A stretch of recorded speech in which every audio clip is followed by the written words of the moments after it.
In 15 years. 15 বছর পরে maturity, সেটাও 15 ইয়ার্সে ম্যাচুর হবে একবারে, তার মানে তার ফেস ভ্যালু যা আছে তাতে। The bond is callable in 5 years. 5 বছর পরে কল করবে।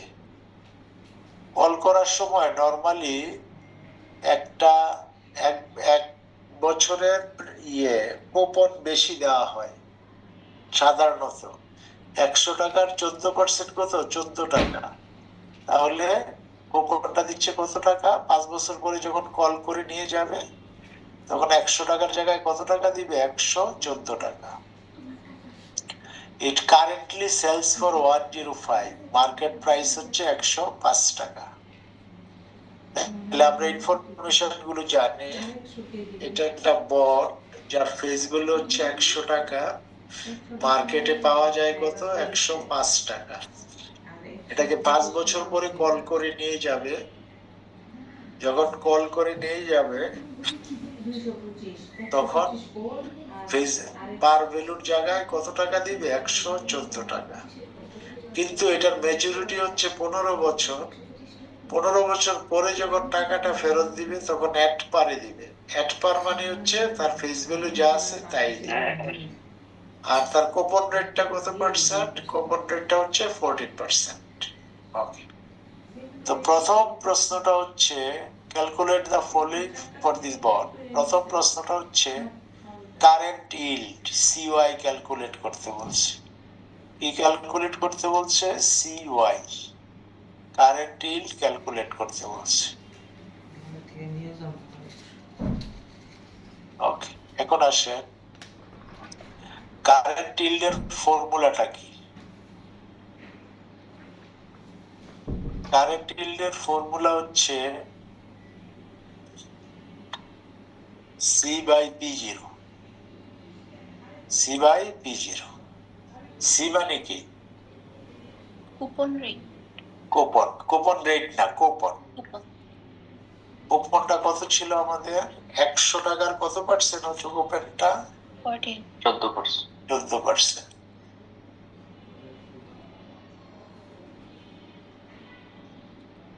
100 টাকার 14% ডিভাইডেড বাই পি জিরো, মানে মার্কেটে এখন প্রাইসটা কত এটার? মার্কেট প্রাইস কত এটা? 110। তাহলে কত আসছে দেখেন, 0.1333 equal to 13.33%। একটু ক্লিয়ার কিনা সবার দেখেন।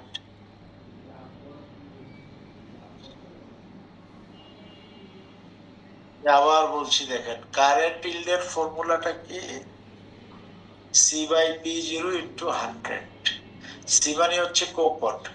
কুপনটা কত টাকা? 100 টাকার কত পার্সেন্ট? 14%। পি জিরোটা কত? পি জিরোটা হচ্ছে 105। ভাগ করে আমরা কত পেলাম? 0.1333, মানে 13.33%। এটুকু কারো সমস্যা? না স্যার। এবার আমরা যেটাতে যাব সেটা হচ্ছে বলে কত নম্বর ম্যাথ? এটা বইয়ের না, বইয়ের বাইরে দিছে। এটা বইয়ের বাইরে। বলেন বলেন। হ্যালো, জি ঠিক আছে স্যার। ঠিক আছে, এটা বইয়ের বাইরে। তো কারেন্ট ইল্ডকে আমরা প্রকাশ করি কি দিয়ে? সি ওয়াই দিয়ে। আর yield to call, yield to call কে প্রকাশ করি ওয়াই টি সি দিয়ে। এল টু কল কে প্রকাশ করি ওয়াই টু সি। ওকে, এল টু কলের ওইখানে একটা ডেফিনিশন আছে, এখানে একটা ডেফিনিশন আছে।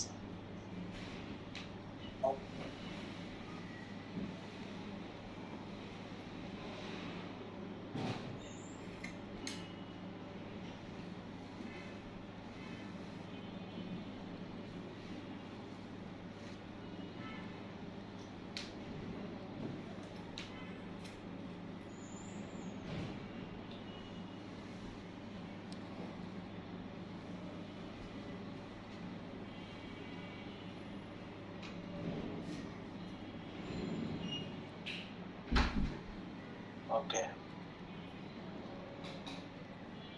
সেটা হচ্ছে কি যে একাধিক ডেফিনিশনও হয়, এখানেও ওয়াইটিসি এর একটা ডেফিনিশন আছে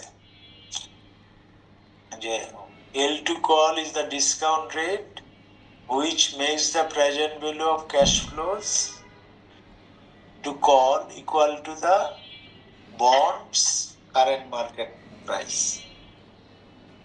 মানে এমন একটা ইন্টারেস্ট রেট, যে ইন্টারেস্ট রেটের মাধ্যমে যে ক্যাশ ফ্লো গুলা পাবো, সেই ক্যাশ ফ্লো গুলার প্রেজেন্ট ভ্যালু করলে এটা সমান হবে কারেন্ট মার্কেট প্রাইসের সমান হবে। এটার মাধ্যমে আমরা ওয়াইটিসি ডেফিনিশন আমরা দিতে পারি, আবার ওইভাবে দিতে পারি, সবই কারেক্ট। ঠিক আছে, আমি আবার জিনিসটা দেখাই দেই।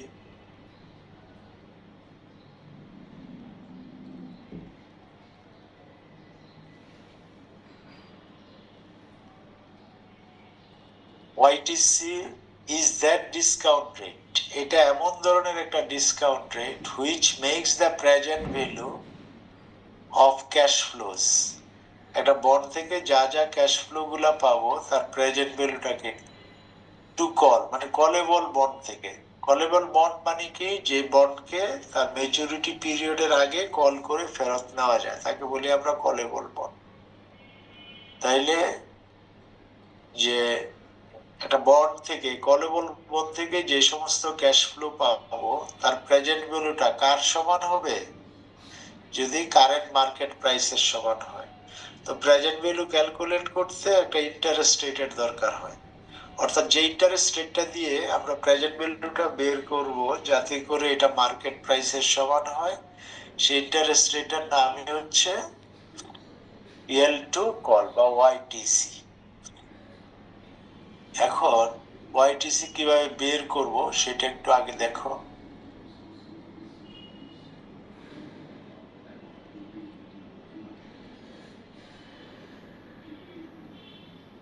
আমরা জানি বন্ডের ফর্মুলা কি, পিভি ইকুয়াল টু এত এত।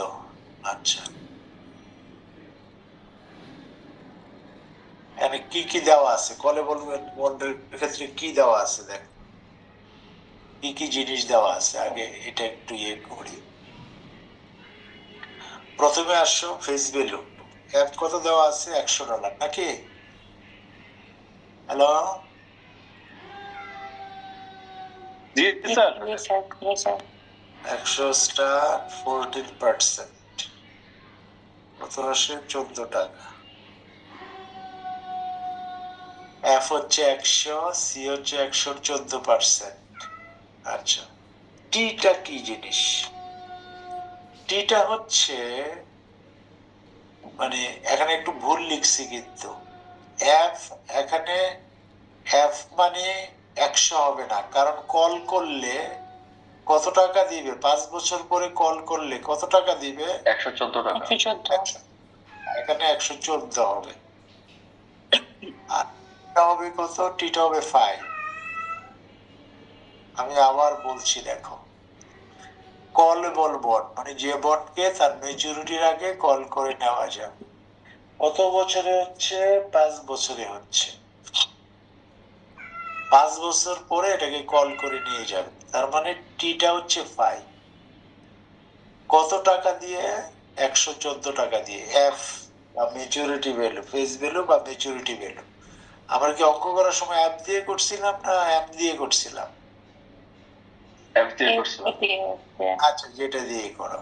ওকে, এখন আমরা আসলে আরটা জানতে চাচ্ছি যে এটার মার্কেট ভ্যালু, মার্কেট ভ্যালুটা কত, 105 টাকা না, মার্কেট ভ্যালুটা কত, 105 টাকা। আমরা চাই আসলে আর ইকুয়াল টু হোয়াট, আর এর মানটা কত, এটাই আমাদের মেইন জিনিস। আর ইকুয়াল টু হোয়াট মানে কোন ইন্টারেস্ট রেটটা নিলে, কোন ইন্টারেস্ট রেটটা নিলে, আর এর মান কত নিলে এই জিনিসগুলা 105 টাকার সমান হবে। আমরা ধরে নিচ্ছি সে আর এর একটা মান নেই আর কি, যে কোনো একটা মান তুমি আর এর নিতে পারো, যে কোনো একটা মান নাও, ধরে নাও আর এর মান কত পার্সেন্ট নিবা, ফর এক্সাম্পল 15%। আর এর মান কত পার্সেন্ট নিচ্ছে, 15%। আমরা দুইটা পিবি চাই, যেটা 105-এর চেয়ে বড় আবার 105-এর চেয়ে ছোট। এখানে বসায় দাও।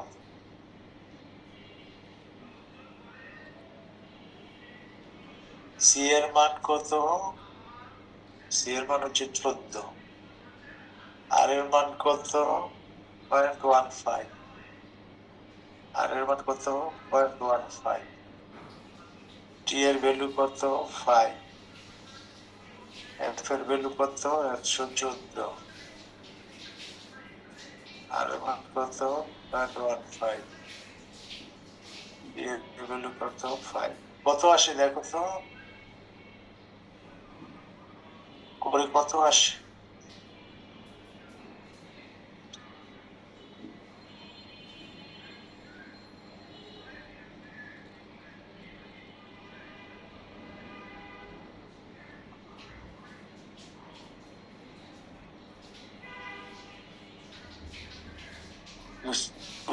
আর 15 ধরলাম মানে কেন? মানে অনুমান করে আর কি, ওইটা 14% ছিল তো, তার চেয়ে একটু বেশি ধরবো একটু কম ধরবো। আমাদের মেইন টার্গেট হচ্ছে 105 টাকার চেয়ে একবার বেশি হবে একবার কম হবে, ওইটার আশেপাশে ধরবো আর কি, ওই যে কুপন রেটের আশেপাশে।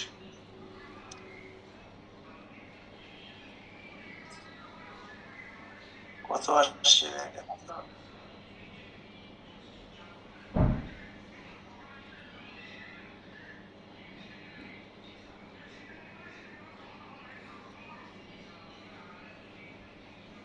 স্যার 103.6083। স্যার 111 আসে। স্যার 103.6083। মানে 103.61, 3.61। 3.61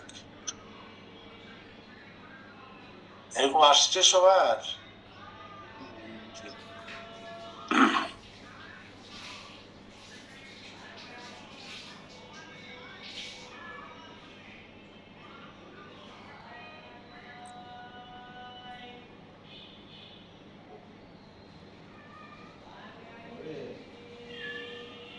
ওকে,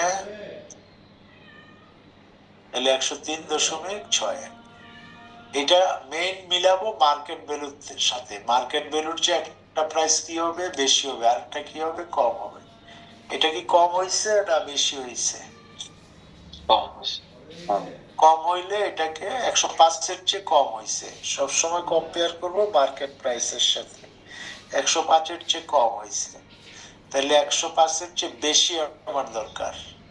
মানে ইন্টারেস্ট রেট আর ভ্যালুটার সাথে হচ্ছে, এটাকে বাড়াইতে গেলে ইন্টারেস্ট রেটটাকে কমাইতে হবে, আবার এটাকে কমাইতে গেলে ইন্টারেস্ট রেটটাকে বাড়াইতে হবে।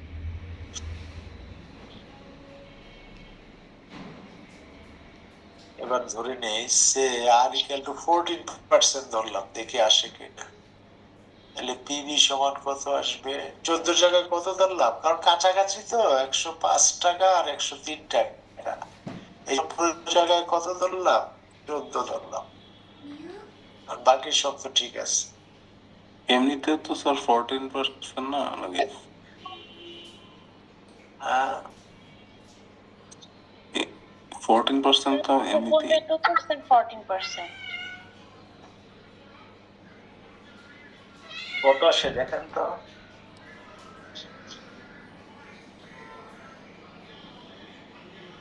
স্যার 107.27।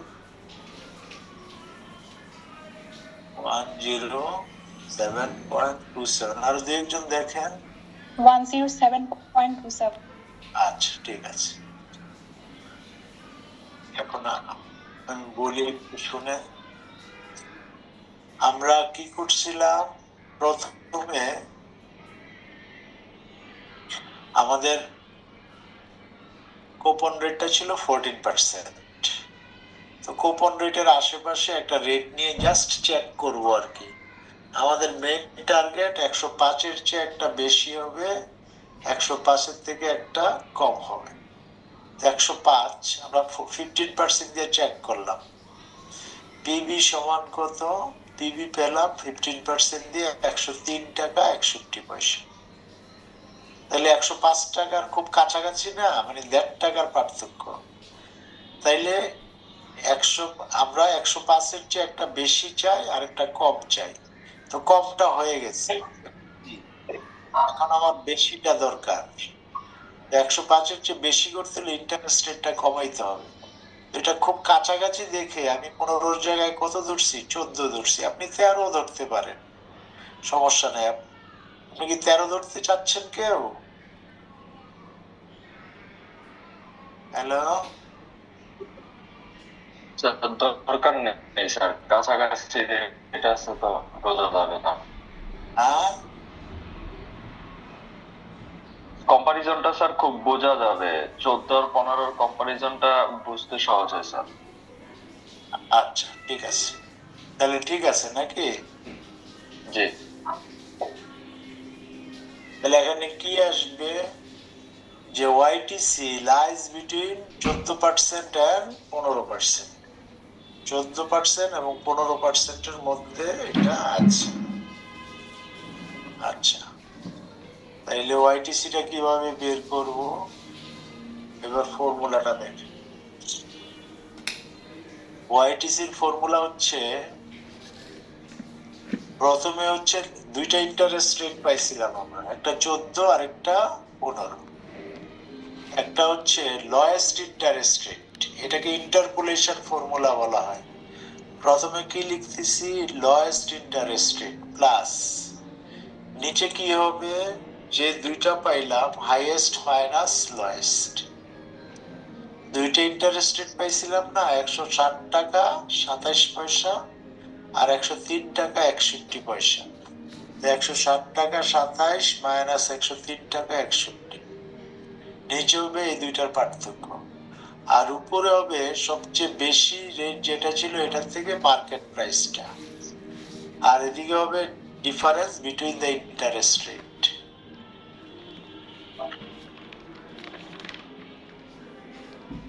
আপনারা বুঝছেন কিনা দেখেন। স্যার এটা আরেকবার একটু ক্লিয়ার করলে ভালো হবে। হ্যাঁ স্যার, একটু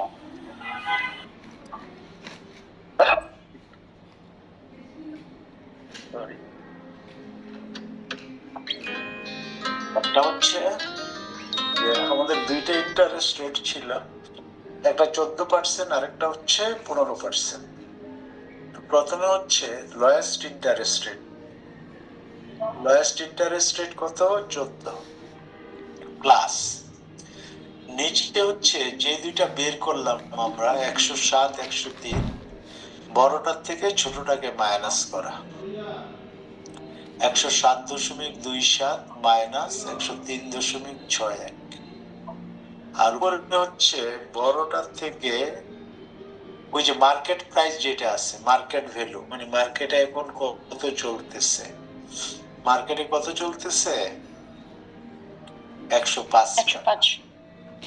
এটার সাথে মাল্টিপ্লাইড বাই এই যে দুইটা ইন্টারেস্ট রেট আছে, 15% এবং 14%, দুইটা রেটের ডিফারেন্স। ক্লিয়ার? জি স্যার। এবার বলেন বুঝছেন কিনা? জি স্যার।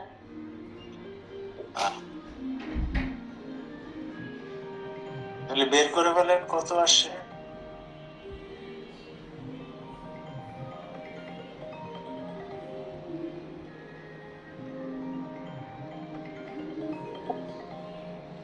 কত আসে বের করেন।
কত আসছে আপনাদের?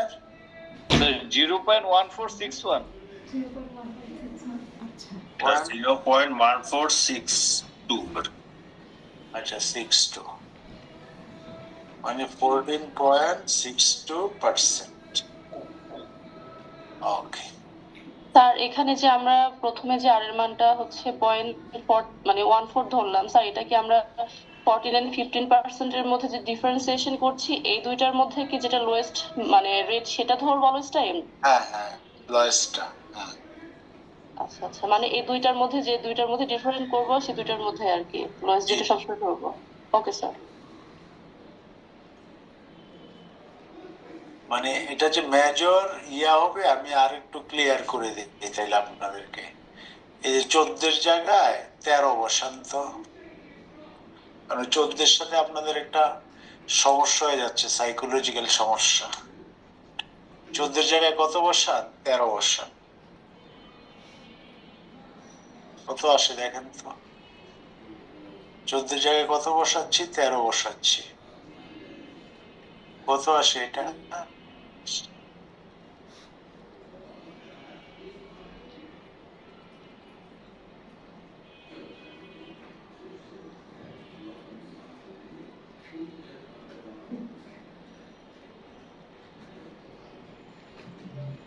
কেউ কি বের করতে পারছেন?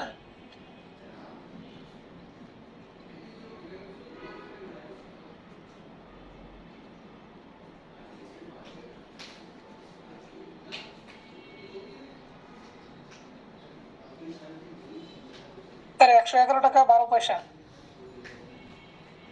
111 টাকা 12 পয়সা। এত আসার কথা না তো। আসলে কিছু করার নেই, সবার কি এরকম আসছে নাকি? জি স্যার। আচ্ছা,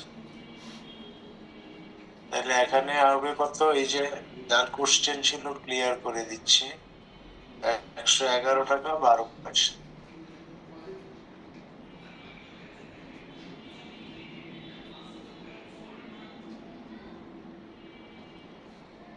মানে 15 মাইনাস কত হবে? 13। এইটা কত আসে দেখেন।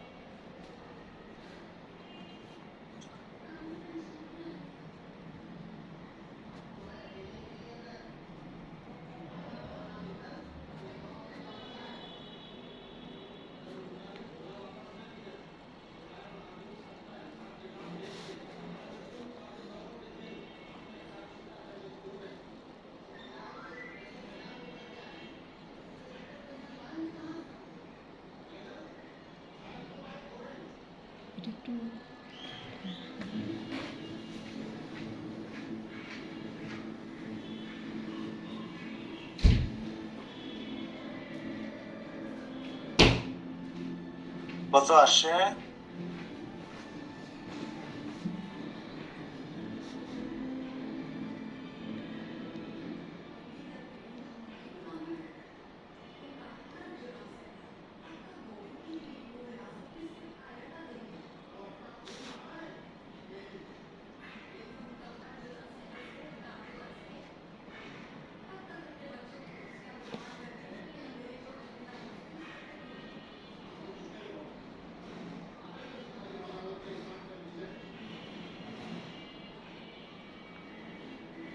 পয়েন্ট 1462। 1462 ওই একই আসে তাই না? 1463 আসে স্যার। ওই যে 62 জায়গায় 7 যদি আর ঘর নেই তাহলে 63 5 ঘর পর্যন্ত নেই। আচ্ছা ধরে নেন ওই যে 62 আগে আসছিল 62, এখন আসছে 63, কাছাকাছি আসবে।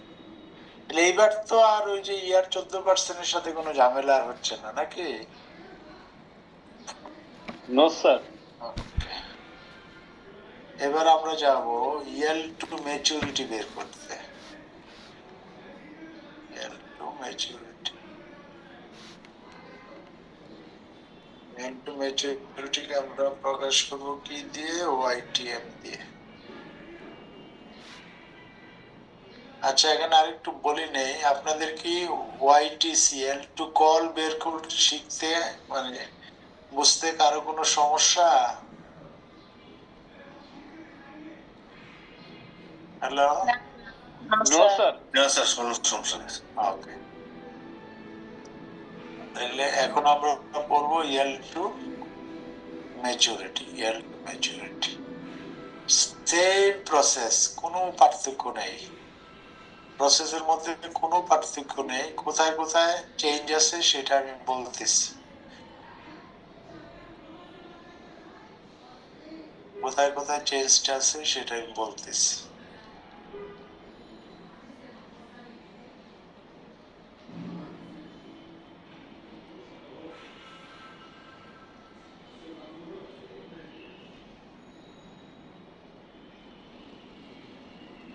Okay. এখন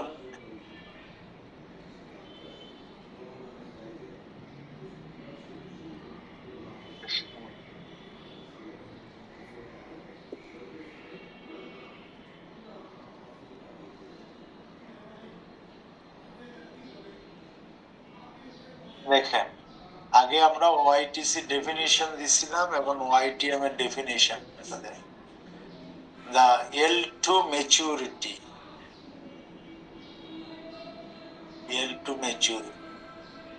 এটা কি দ্বারা বলবো? YTM, L2 maturity মানে YTM is the discount rate which makes the present value of cash flows to maturity, মানে ম্যাচুরিটি হওয়া পর্যন্ত যে ক্যাশ ফ্লো গুলা পাবো তার present value equal to bonds current market price. আগে ছিল কলেবল পিরিয়ড পর্যন্ত যেটা হয় সেটা, এখন হচ্ছে ম্যাচুরিটি পর্যন্ত যেটা হয় সেটা। আপনারা কি ডেফিনিশনটা ক্লিয়ার বুঝছেন? হ্যালো, জি স্যার। স্যার বুঝতে পেরেছি। ওকে, এবার আমরা যাব কি কি দেওয়া আছে। ম্যাচুরিটির ক্ষেত্রে এফ এর ভ্যালু কত হবে? 114 না অন্য কিছু? 100 হবে। 100 কেন 100 হবে? আনসার ঠিক আছে, কারণ কি? স্যার ম্যাচুরিটি পিরিয়ডে বলছে দ্যাট ম্যাচিউরস এট পার, মানে তার ফেস ভ্যালু যা সেই ভ্যালুতেই ম্যাচিউর হবে। কত বছর পরে? 15 বছর পর। 15 বছর পরে। তাইলে এফ এর ভ্যালুটা কত হবে? 100। টি এর ভ্যালুটা কত হবে? 15। সি কিন্তু 14 ঠিকই আছে। এই দুইটা জিনিস কিন্তু চেঞ্জ হয়ে গেল। আপনারা বুঝতে পারতেছেন তো যে এফ এর ভ্যালুটা চেঞ্জ হয়ে গেল আর টি এর ভ্যালুটা চেঞ্জ হয়ে গেল। এফ এর ভ্যালুটা চেঞ্জ হয়েছে আর টি এর ভ্যালুটা চেঞ্জ হয়েছে, ঠিক আছে? আমরা ধরে নেন ওই আগের মতো 15-13 দিয়ে ঘটনাটা ঘটাইতে চাই, তাইলে প্রেজেন্ট ভ্যালু কত হবে? 14/এত। এখানে 5-এর জায়গায় কত হবে? 15। এখানে 114 জায়গায় কত হবে? 100। কত আসে দেখেন? আমি আবার এফটা 100 হলো কেন এখানে? হ্যাঁ, অ্যাপটা ওই যে প্রশ্নটা পড়েন, একটু প্রশ্নের প্রথম লাইনটা পড়েন, বলেন প্রশ্ন একটু পড়েন। Jaya Limited has a 14% bond with a face value of $100 that matures at par in 15 years. Sir মানে আগের তথ্য ধরেন 114 নিয়েছিলাম, সেই জন্য স্যার জিজ্ঞেস করলাম যেটাতে 100। হ্যাঁ, এই লাইনটা আবার পড়েন। Jaya Limited has a 14% bond with a face value of $100 that matures at par in the 15 years. এখান থেকে কোন ইনফরমেশন পাচ্ছেন কেন 100 হইল? At par. হ্যাঁ, দ্যাট ম্যাচিউরস এট পার, মানে তার ফেস ভ্যালু যা সেই ভ্যালুতে ম্যাচিউরড হবে। কত বছর পরে? 15 বছর পরে, ঠিক আছে? জি স্যার। ওকে, তাহলে আর ইকুয়াল টু 15% হলে প্রেজেন্ট ভ্যালু এটা কত আসে বলেন?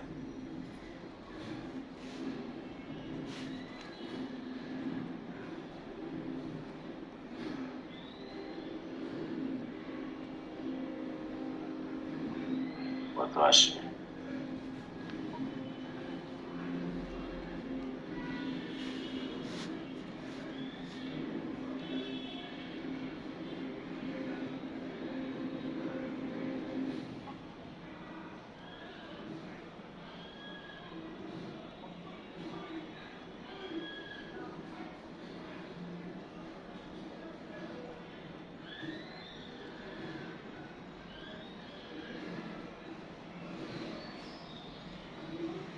Sir, 94.15. 94.15। 15.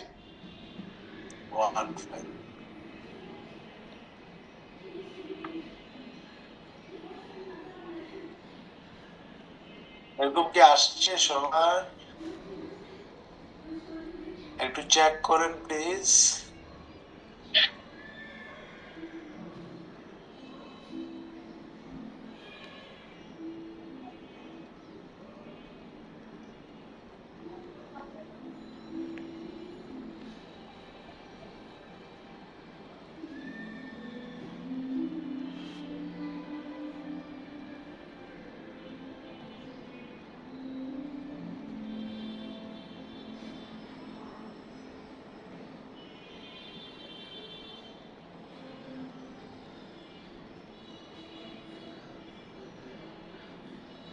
জি স্যার, 94.15 এসেছে।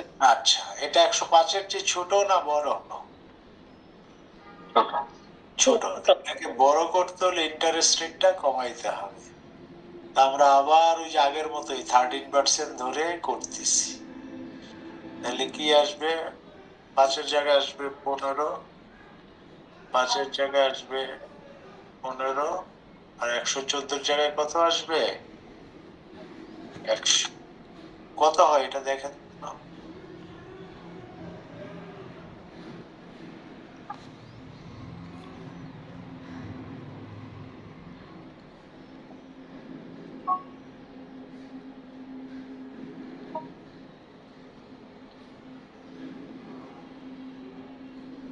একশো 6.46। 106.46। 106.46। গুড। 106.46। তাহলে একটা 105-এর চেয়ে বড় হলো, আরেকটা 105-এর চেয়ে ছোট হলো। এখন আমাদের ওয়াইটিএমটা কি হবে? দুইটার মাঝখানে কোথাও না কোথাও থাকে। এই পদ্ধতিটাকে বলি আমরা ইন্টারপোলেশন। এই পদ্ধতিটার নাম কি? ইন্টারপোলেশন। এখন ফর্মুলা লিখছি। 13% প্লাস আমরা কত পেয়েছিলাম? 106.46। আর এটা পেয়েছিলাম কত? 94.15।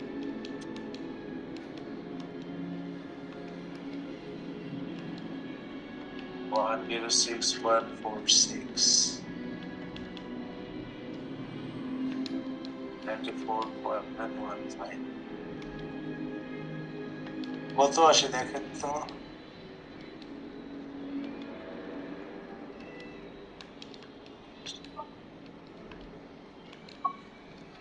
স্যার উপরে 100 হবে না? উপরে 100 হবে। ও 105 হবে। 105 হবে তো 105 হবে। হ্যাঁ, মার্কেট ভ্যালু। 105 হবে। হ্যাঁ, 105 হবে। স্যার 105 কেন হবে? আমাদের তো এখন 100 না। মার্কেট মার্কেট প্রাইস সব সময়। আচ্ছা, সব সময় হচ্ছে মার্কেট প্রাইস।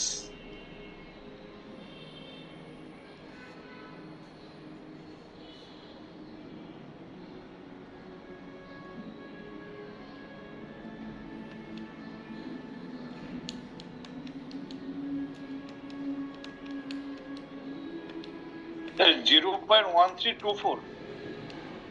না, আমার কাছে তো নাই 1324।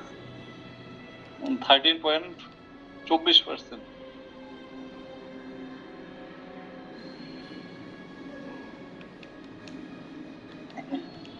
তোমার আসছে এরকম? জি স্যার। 13.24%, ঠিক আছে।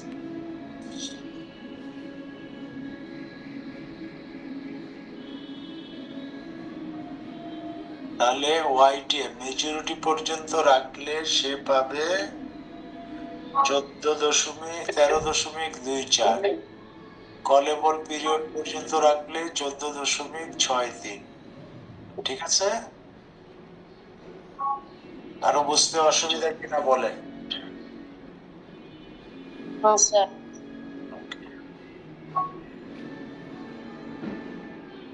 এবার যাচ্ছি আর একটু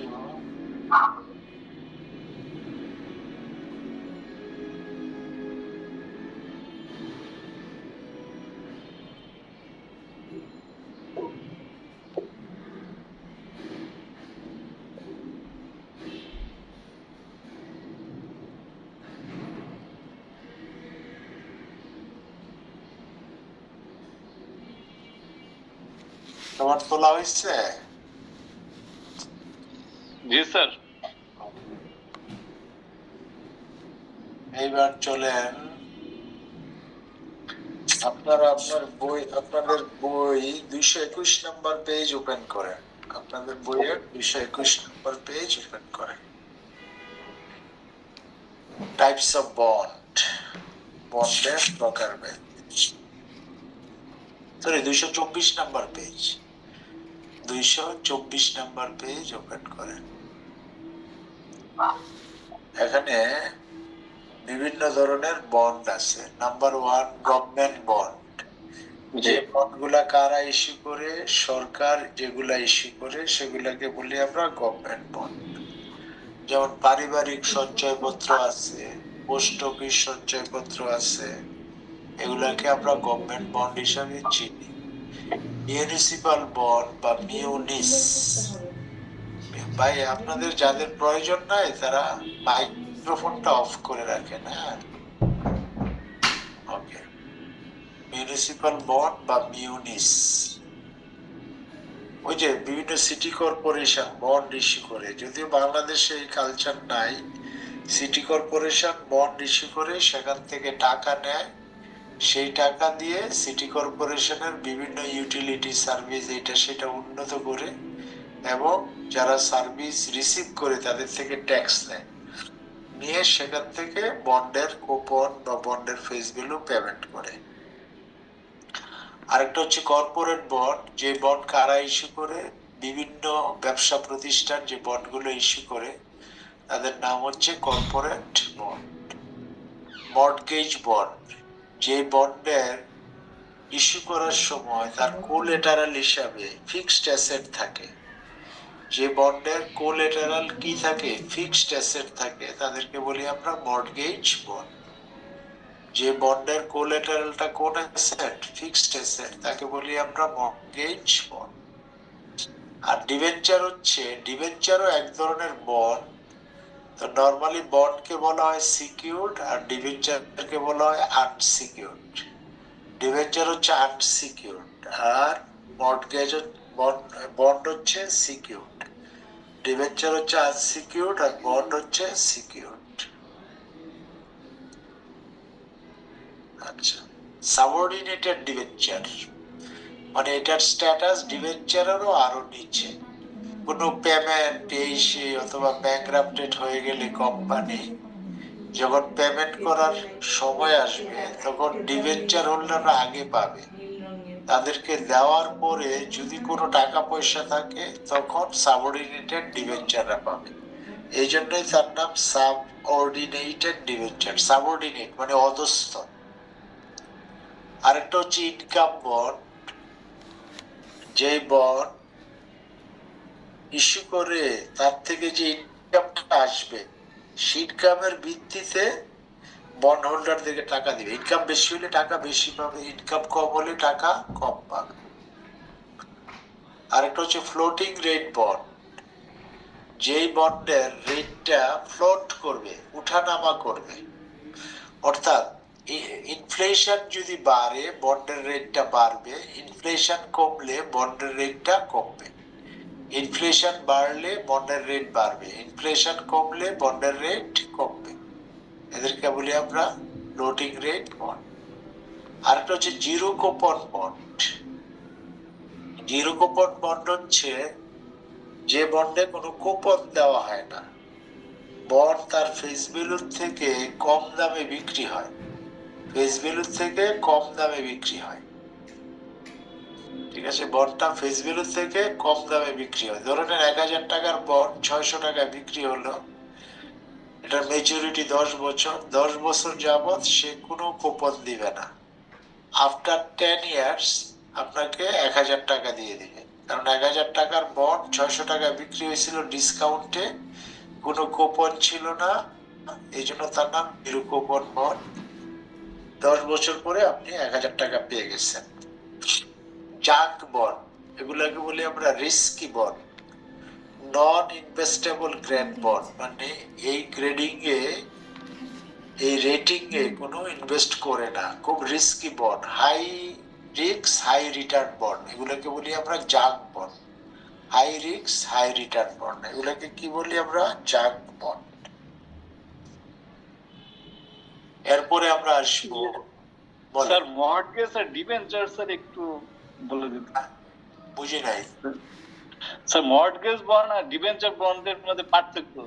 যে বন্ডের কোলেটারাল হচ্ছে ফিক্সড অ্যাসেট তাকে বলি মর্টগেজ বন্ড, আর ডিবেঞ্চারের কোনো কোলেটারাল থাকে না, এই জন্য সে হচ্ছে ডিবেঞ্চার। ঠিক আছে স্যার। বন্ড কন্ট্রাক্ট, বন্ড কন্ট্রাক্টের মধ্যে প্রথমে কি থাকবে? বন্ড ইনডেঞ্চার, এটা আমরা গত ক্লাসে আলোচনা করছিলাম, তাই না? আচ্ছা, কল প্রভিশন, এই যে অঙ্কটা করলাম, কল প্রভিশন হচ্ছে যে তার ম্যাচুরিটির আগে কোম্পানি কল করে বন্ডকে ফেরত নিয়ে নিতে পারে। যেমন আমরা যে অঙ্কটা করলাম, তার টোটাল ম্যাচুরিটি ছিল 15 বছর, কিন্তু কোম্পানি 5 বছর পরে কল করে বন্ডকে কি করছে? ফেরত নিয়ে নিছে। যদি এই প্রভিশন থাকে যে ম্যাচুরিটির আগে আমি বন্ডটাকে ফেরত নিয়ে নিতে পারবো, এই প্রভিশনটাকে বলি আমরা কল প্রভিশন। আর যদি কোনো বন্ডে কল প্রভিশন থাকে তখন বন্ডটাকে বলা হয় কলেবল বন্ড। কলেবল বন্ড মানে তার ম্যাচুরিটির আগে তাকে কল করে ফেরত নিয়ে নিতে পারবে, এই জন্য তার নাম হচ্ছে কলেবল বন্ড। ঠিক তার পাশাপাশি কনভার্টিবল প্রভিশন, কনভার্টিবল প্রভিশন মানে হচ্ছে একটা বন্ডকে কনভার্ট করবে কিসে? শেয়ারে। যে একটা বন্ড কিছু সময় পরে, কিছুদিন পরে এটা কনভার্ট হয়ে যাবে, কিসে কনভার্ট হয়ে যাবে? এটা শেয়ারে কনভার্ট হয়ে যাবে। যদি এই ধরনের প্রভিশন থাকে তাকে বলি আমরা কনভার্টিবল বন্ড। আর যে বন্ডে এই ধরনের প্রভিশন থাকে তাকে বলা হয় কনভার্টিবল বন্ড, আর প্রভিশনটাকে বলা হয় কনভার্টিবল প্রভিশন। যেমন আপনাকে বললো যে এই কোম্পানির বন্ড কিনেন, 10 বছর পরে একটা বন্ডের পরিবর্তে 5টা শেয়ার পাবেন। 10 বছর পরে একটা বন্ডের পরিবর্তে কয়টা শেয়ার পাবেন? 5টা শেয়ার পাবেন। তার মানে এটা একটা কনভার্টিবল বন্ড, একটা বন্ড কনভার্ট হয়ে 5টা শেয়ারে রূপান্তরিত হয়ে গেছে। আরেকটা হচ্ছে sinking fund provision. Sinking fund provision, sinking fund প্রভিশনটা কি? যে ধরে নেন একটা কোম্পানি 100 কোটি টাকার বন্ড ইস্যু করলো, ম্যাচুরিটিতে 100 কোটি টাকা পে করা একটু কষ্টকর হয়ে যাবে, এই জন্য প্রত্যেক বছর যে ইনকামটা হয় কোম্পানির, ইনকামের একটা অংশ, ধরে নেন 10%, প্রত্যেক বছর যে ইনকামটা হয় ইনকামের একটা অংশ ধরে নেন 10%, সে আলাদা একটা ফান্ডে রেখে দিল, সিঙ্কিং ফান্ড বলি এটাকে আমরা। এরকম রেখে দিল, এরকম 10 বছরে দেখা গেল 30 কোটি টাকা জমে গেছে ওই ফান্ডে। এখন 10 বছর পরে কোম্পানির 100 কোটি টাকার বন্ড ফেরত নেওয়া লাগতো, 100 কোটি টাকার প্রয়োজন হতো, বাট সিঙ্কিং ফান্ডে জমা আছে কত? 30 কোটি টাকা। তাহলে বাকি কত টাকা বাকি লাগবে? 70 কোটি টাকা। মানে কোম্পানির বার্ডেনটা একটু কমে যায় সিঙ্কিং ফান্ড প্রভিশনটা থাকবে। এবার আমরা আসবো বন্ড রেটিং। বন্ড রেটিংটা হচ্ছে 230 নাম্বার পেজে বন্ড রেটিং। বন্ডের রেটিং করে মানে কোন বন্ড ভালো কোন বন্ড খারাপ রেটিং করে। ওয়ার্ল্ডের বিখ্যাত 2টা বা 3টা না, এখন 3টা হয়েছে, আগে 2টা ছিল। 230 নাম্বার পেজ ওপেন করেন, পেজ 230। হ্যালো, জি স্যার। 230 নাম্বার পেজ ওপেন করে একবারে নিচের দিকে বন্ড রেটিং এর সেকেন্ড লাইনের মাঝামাঝি দেখেন। Two major rating agency. Riya Akhtar আছেন নাকি? রিয়া আক্তার, রিয়া জি স্যার, আছি স্যার। সেকেন্ড লাইনের মাঝামাঝি পড়েন তো একটু।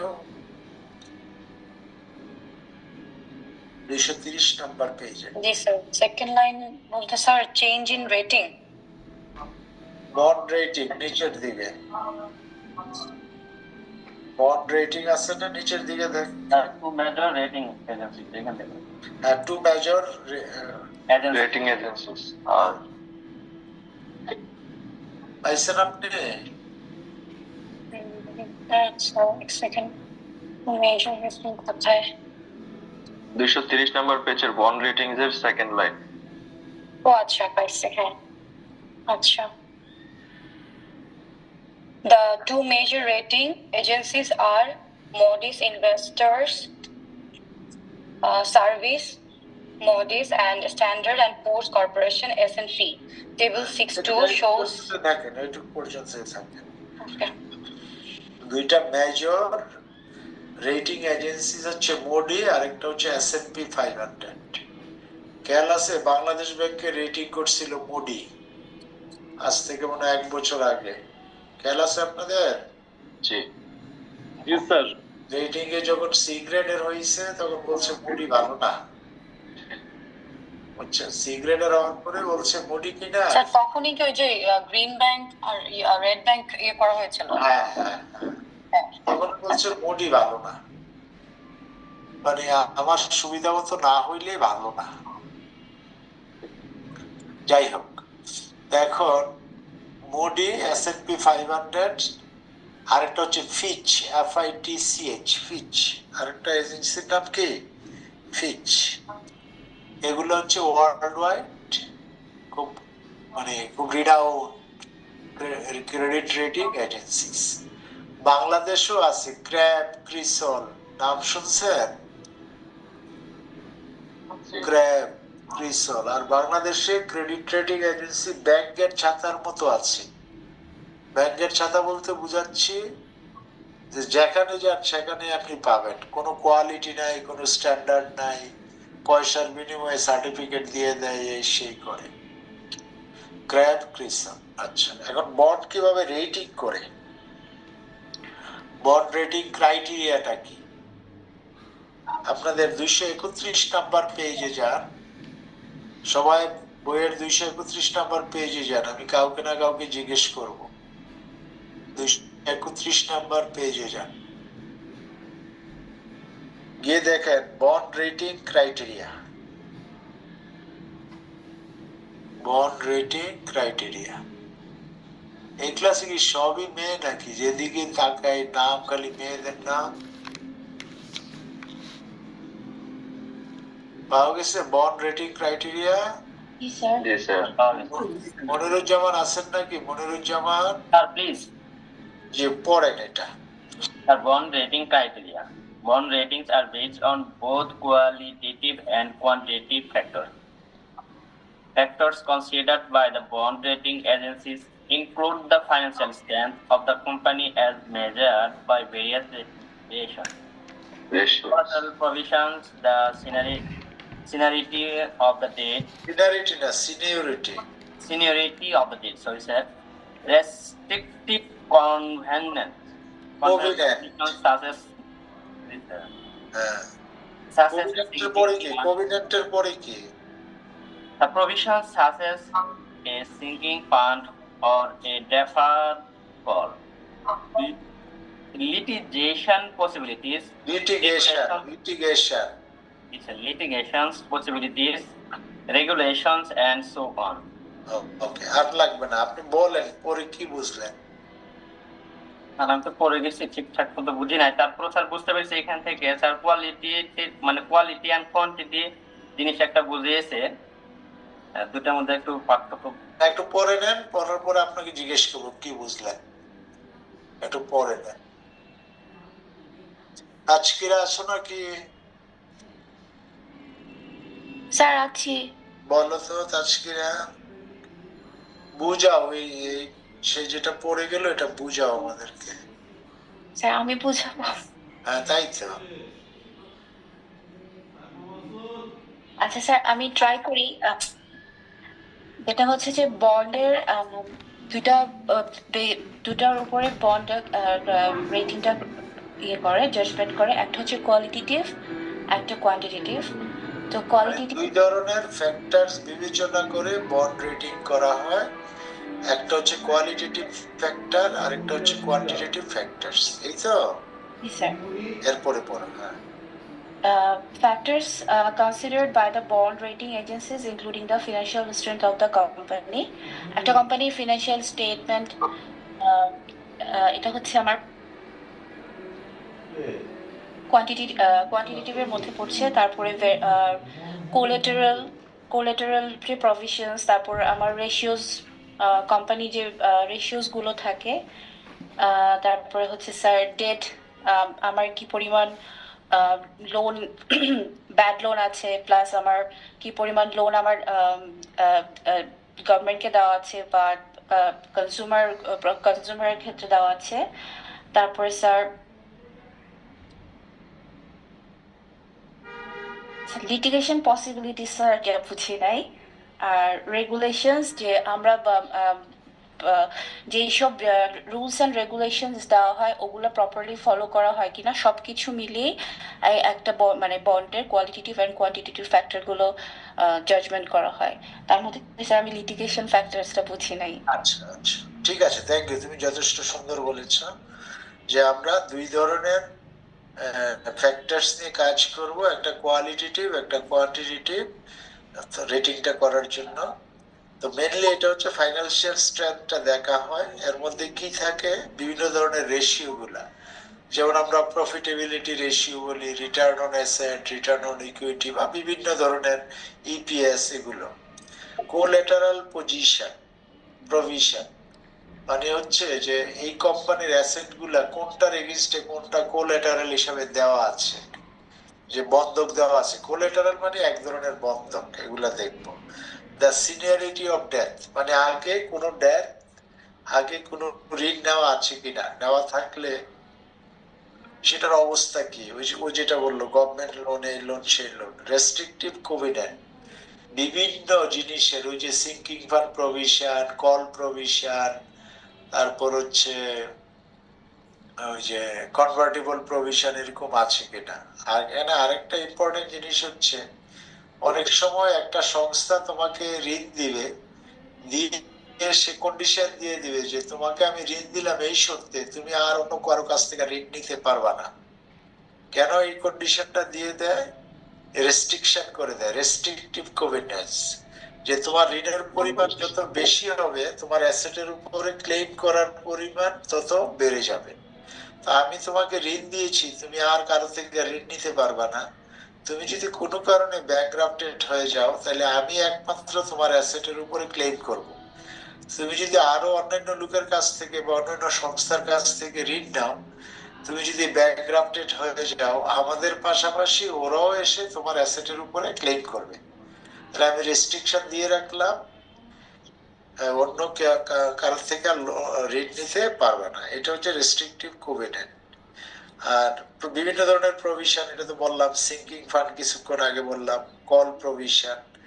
লিটিগেশন পসিবিলিটিস, সেটা হচ্ছে অনেক সময় আইনে যাইতে হয়, আইনে গিয়ে ব্যাংকরাপসির কাছাকাছি থাকে, দেউলিয়া হওয়ার সম্ভাবনা থাকে, ওই ধরনের কোনো পসিবিলিটিস আছে কিনা।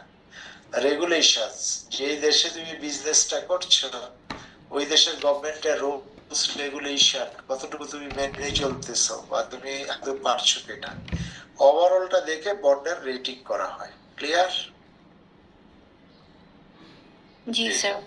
ওকে, এখন আমরা যেটাতে যাব যে bond rating criteria, importance of bond rating কোথায় আছে? 231 নাম্বার পেজে। সেখানে পরে দেখো ফার্স্ট এবং সেকেন্ড দুইটা কারণ আছে। ফার্স্ট সেকেন্ড লিখে দুইটা কারণ আছে, সবাই পড়ো, আমি এখনই জিজ্ঞেস করব।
ওকে, পড়ছো? জি স্যার। ওকে, শরীফুল ইসলাম আছো নাকি? Shariful, yes sir. তুমি ধান ক্ষেতের মাঝখানে কি করো? হ্যাঁ শরীফুল, জি স্যার। ধান ক্ষেতের মাঝখানে কি করো? এই স্যার ধান, এটা ক্ষেত ছিল না, এটা হচ্ছে স্যার শন আছে না, শন। হ্যাঁ হ্যাঁ, ওই মানে আমাদের এলাকায় অনেক আগে ছবিটা ওঠানো হয়েছিল তো। কোন এলাকাতে? কাশফুল স্যার, নেত্রকোনা। আচ্ছা, নেত্রকোনার কোন জায়গায় বাসা? স্যার কেন্দ্রতে। কেন্দ্র, ওখানে আপনাদের এখানে? জি স্যার। আচ্ছা, এবার পড়ো তুমি ইম্পর্টেন্স অফ বন্ড রেটিং। বলছে বন্ড রেটিং আর important to both issuer and investor for several reasons. এর মধ্যে দুইটা বলছে, ফার্স্ট সেকেন্ড দিয়া পড়ো তো। First, because a bond rating serves as an indicator of its default risk, the rating has a direct, measurable influence on the bond's interest rate and the firm's cost of using such debt. আর লাগবে না, As we আর লাগবে না। তার মানে bond rating এর মাধ্যমে আমরা direct একটা ইন্ডিকেশন পাই যে বন্ডের রেটিং খারাপ হইলে এক ধরনের রিস্ক, ভালো হইলে এক ধরনের রিস্ক, মানে তার ডিফল্ট রিস্ক কতটুকু সেই ইন্ডিকেশনটা আমরা পাই। কার মাধ্যমে পাই? বন্ড রেটিং এর মাধ্যমে সেই ইন্ডিকেশনটা আমরা পাই। সেকেন্ডটা পর, Second, most bonds are purchased by institutional investors rather than individuals, and many institutions are restricted to investment grade or high quality securities. If a fund's bond আর লাগবে না, আর লাগবে না, থ্যাংক ইউ। একটা হচ্ছে রেটিংটা দেখে আমরা বুঝতে পারি তার রিস্কটা কতটুকু, both the issuer and bond holder. আরেকটা হচ্ছে নরমালি বন্ড বায়ার কারা? ইন্ডিভিজুয়াল আমি তুমি কম, ইনস্টিটিউশনাল ইনভেস্টররা হচ্ছে বড় বায়ার। তো তারা কেনার সময় বলে কি যে এমন ধরনের বন্ড গুলো কিনো যাদের রেটিং হাই, যাদের রেটিং লো এই বন্ড কিনো না। এখন রেটিং করা না থাকলে আমি বুঝবো কিভাবে কার রেটিং হাই কার রেটিং লো? এই জন্য বন্ড রেটিং দরকার। এবার আসো তোমরা বইয়ে 230 নাম্বার পেজের একবার উপরে চলে যাও। 230 নম্বর পেজের একেবারে উপরে বলছে Moody's and Standard and Poor bond rating। দেখো মুডিকে বলছে এ দুইটা স্মল এ একটা স্মল এ, আর S&P বলছে ট্রিপল এ ডাবল এ। আসলে বেসিক্যালি ঘটনাগুলো সেম, খালি দুইজন দুই রকম, আলাদা বোঝানোর জন্য কিছু একটা করছে। 4টা ভাগে ভাগ করছে: হাই কোয়ালিটির bond, investment grade bond, substandard, speculative. পাইছো তোমরা? জি ওকে, এখন আসো হাই কোয়ালিটি বন্ড কোনগুলা? S&P বলছে আমার রেটিং এ যেগুলা ট্রিপল এ বা ডাবল এ রেটিং হবে সেগুলা হাই কোয়ালিটি। মুডি বলছে আমার র্যাঙ্কিং এ যেগুলা এ, ক্যাপিটাল এ একটা, স্মল এ দুইটা, অথবা ক্যাপিটাল এ একটা, স্মল এ একটা, এগুলা এ রেটিংটা যারা পাবে তারা হচ্ছে হাই কোয়ালিটি। ইনভেস্টমেন্ট গ্রেড বলছে, মুডি বলছে A B A, R S&P বলছে এ ট্রিপল বি, এগুলা যাদের হবে তারা হচ্ছে ইনভেস্টমেন্ট গ্রেড। ইনভেস্টমেন্ট গ্রেড পর্যন্ত থাকো, তারপরেরটা বলছি। আমরা যে বিভিন্ন অর্গানাইজেশনের বন্ডে বা শেয়ারে ইনভেস্ট করি, কোন রেটিং পর্যন্ত গেলে ইনভেস্ট করা যাবে? তাহলে ট্রিপল বি পর্যন্ত গেলে ইনভেস্ট করা যাবে। কোন রেটিং পর্যন্ত? ট্রিপল বি পর্যন্ত গেলে ইনভেস্ট করা যাবে। ট্রিপল বি এর নিচে হইলে আর ইনভেস্ট করা যাবে না। তাহলে triple B, A, double A, triple A, এই গ্রেডিং এর হলে আমরা কি করতে পারবো? ইনভেস্ট করতে পারবো। এই গ্রেডিং এর নিচে হইলে আর ইনভেস্ট করতে পারবো না। মানে পারবো না মানে কি, ইনভেস্ট করা উচিত নয়। আর জাঙ্ক বন্ড, দেখো কিছুক্ষণ আগে পড়ছিলাম জাঙ্ক বন্ড, ঠিক আছে? জাঙ্ক বন্ড কোনগুলা? স্ট্যান্ডার্ড আর স্পেকুলেটিভ, যাদের রেটিং বি এ অথবা বি অথবা ডাবল বি অথবা বি, ঠিক আছে?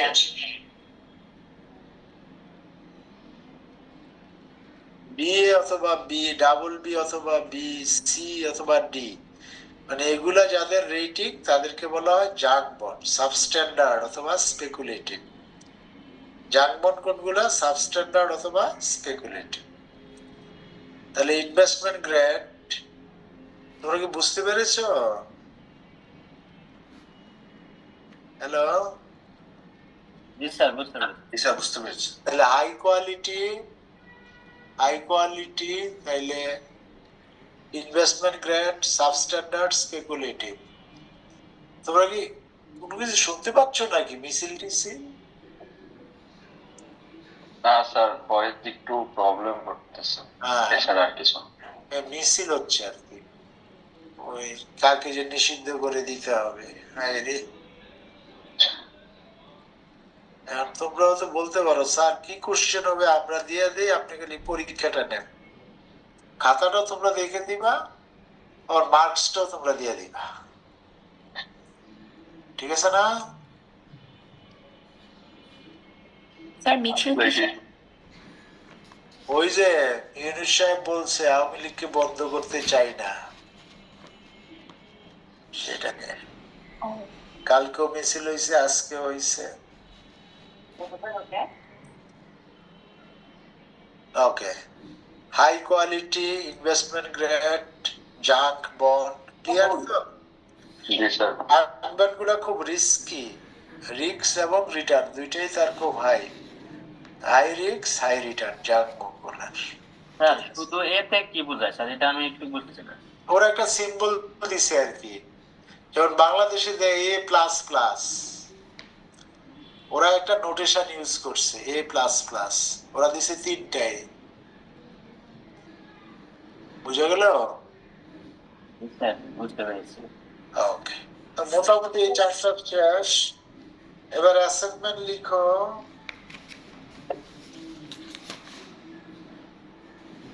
পেজ 240 একবার উপরে একটা অঙ্ক আছে, পেজ 240 একবার উপরে, পাইছো? স্যার কত পেজ বললেন স্যার? 240। স্যার এটা কি প্রিজর কর্পোরেশন? হ্যাঁ, রিজন, হ্যাঁ।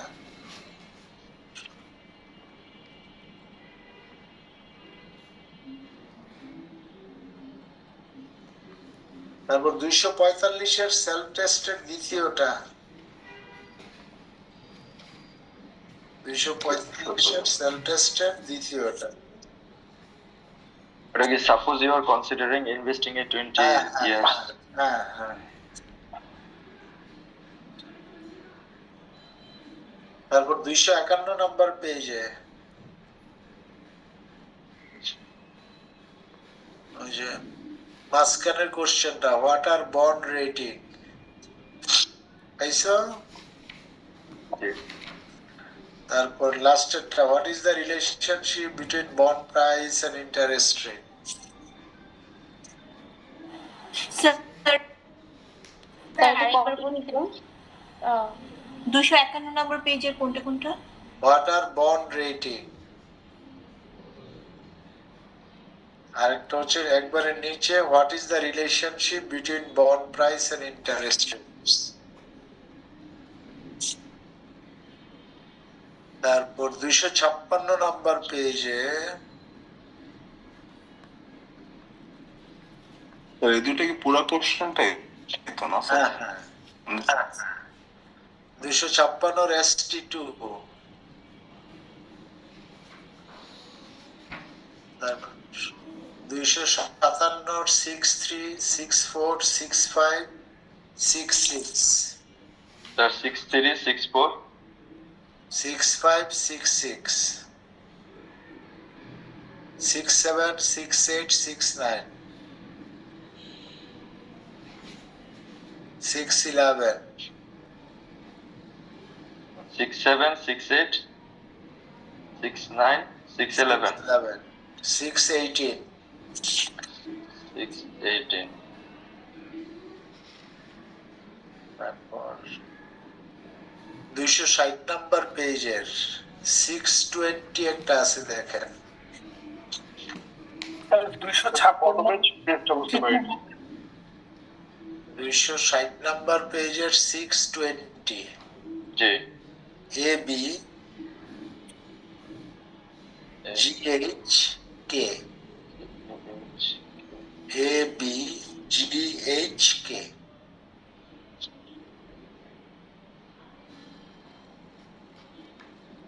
ওকে, কি যে প্রশ্ন মাঝখানে কে যে করছিলেন বলেন?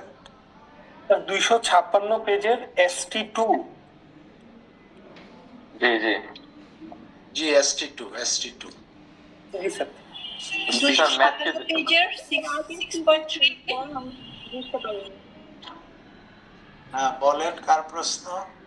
256 পেজের আগে কি কি দিয়েছিলেন ওইগুলো আমি শুনতে পারিনি, কেটে কেটে আসছিল। হ্যাঁ 56 আগে আর দেই নাই কিছু, ও দিছিলাম কিছু, ওগুলা তো স্যার 251 পেজ 240 এবং 245 পেজ আপনি ক্লাসের পরে এটা গ্রুপ থেকে নিয়ে নিন তাইলে। ওকে ঠিক আছে, থ্যাংক ইউ। 610 কি ছিল? না 610 ছিল না, 69 611 618। ওকে ওকে। আর কোনো কোশ্চেন? No sir. স্যার আমার একটা কথা ছিল। বলেন। স্যার আমি 2টা 13-তে জয়েন করেছি, তো আমি অ্যাটেন্ডেন্সটা দিতে পারিনি।